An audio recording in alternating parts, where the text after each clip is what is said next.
What's going on, everyone? Earthfreak32 here. Just wanted to take a little minute and explain why I haven't been posting any videos. Lately, I haven't even posted on Instagram in a while.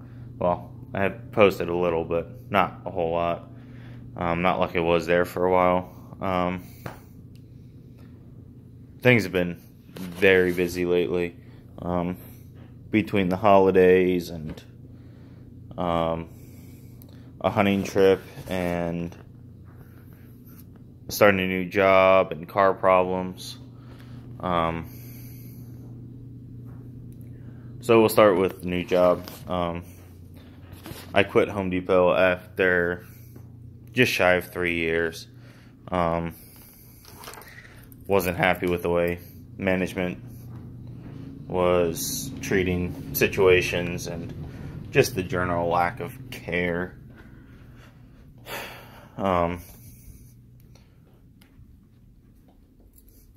There was only 2 full-timers in the department, one of them being myself. And so I was having to cover the front a lot, and I was falling behind on my repair work, and they just weren't interested in giving me any help. And so I started talking to people, and I found one of the customers that I did a bunch of work for was actually looking for somebody. So I called him, got an interview, and took the job. I'm running a sheet metal bender, bending AC unit ductwork, basically. But I'm there 50 to 70 hours a week, and I get off at 5 every day. The only thing changes when I go in. Today's Tuesday night. Yesterday I went in at 4 in the morning. Today I went in at 6, and tomorrow will be 6.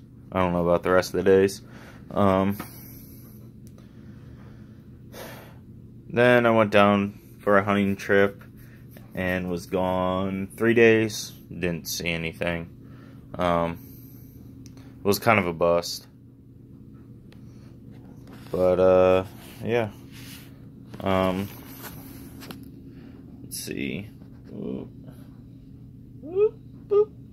Back there is an Edelbrock 650 4-barrel.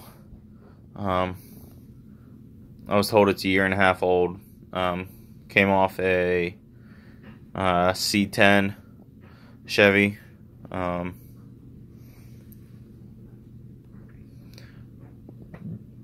Didn't pay much for it. It's either going to go on the flatbed outside, or I may save it, because I've convinced my dad to give me his truck, a 78 F-150, which has a 400 modified in it, but it's still in its stock configuration with the, I'm guessing it's still a cast iron intake, and a 2-barrel carb. And so one of the first things I'm going to do, if he gives me that, is intake swap, 4-barrel carb, and long tube headers. And then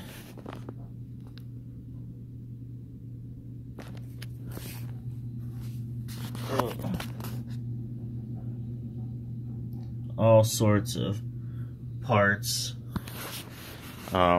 Those came off the 360 on the back of the flatbed. I worked on that motor for about 1.5 hours the other night and got most of the front drive accessories off. Separated the transmission finally. And AJ helped me flip it over, and next free chance I get, I'm going to take the oil pan off, because the oil pan that is on it is in better shape than the one that's on the 390. Except for this one having a hole right next to the drain plug, where it was dropped on a motor mount. But since I have access to a water at work, I'm going to pull the pan off, clean it up, take it to work, put a patch over that, tack it in the four corners, and then go from the outside and weld the hole up to the patch plate, and then grind it down flush. And I'm also going to weld some probably 18 gauge baffles in there to help prevent the oil from sloshing up out of the crankshaft. That didn't make sense, but I can't think of the actual word for it, so I'm going to leave it at that. Ordered the complete gasket rebuild set for the 390. I'm going to replace the head gaskets and the oil pan gaskets. I'm going to see which water pump is in better condition. Have to put the new starter on because I burned that up. I believe there's a video that the truck was running, but now it doesn't because the starter runs. Can't remember, it's been a while. But I took the starter off 360, so that'll go on. And I got a new gas tank. Came out of an 01 F350 single rear wheel. It's a 29-gallon plastic tank. I'm just going to hang it on the underside of the flatbed.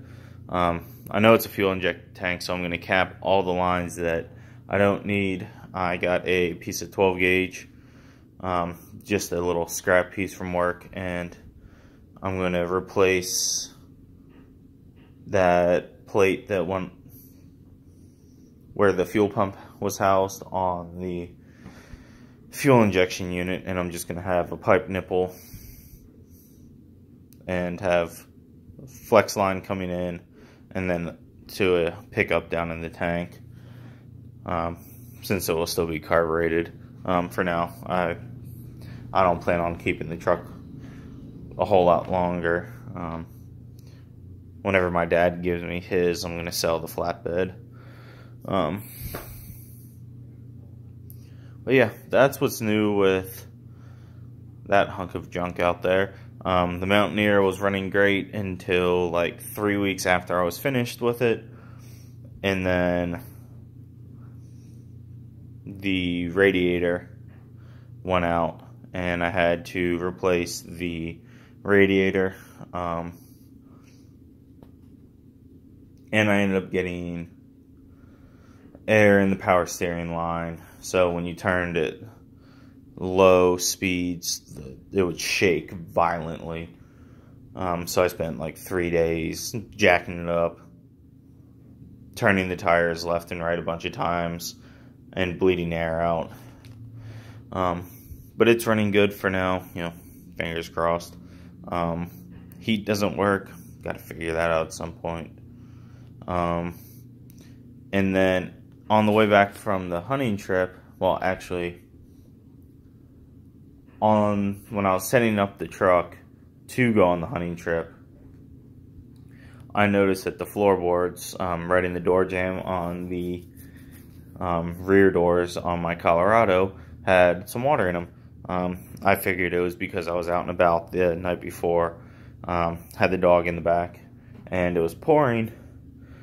So I just shop vacuumed a bunch of it out, and didn't help. There is a video on how to remove the interior.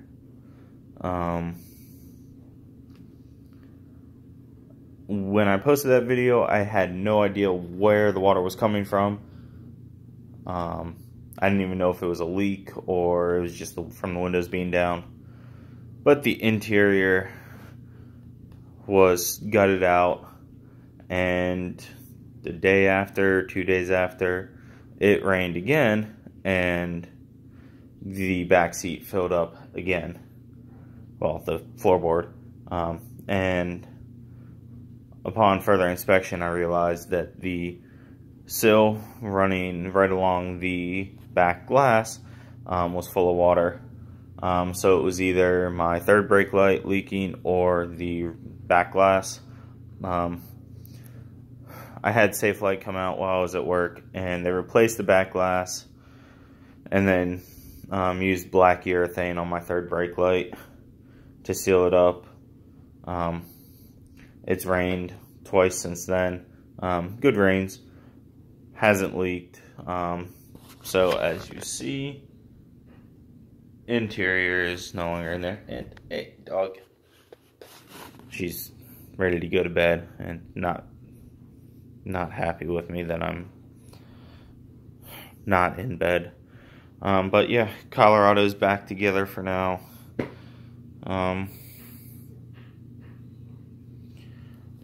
Yeah, I'll post stuff as I can. I'll definitely have a video of swapping heads on the 390. I'll probably use the camera for that, not my phone. And along with all the other videos that I have on there that I have not edited whatsoever. Yeah, I'll do that.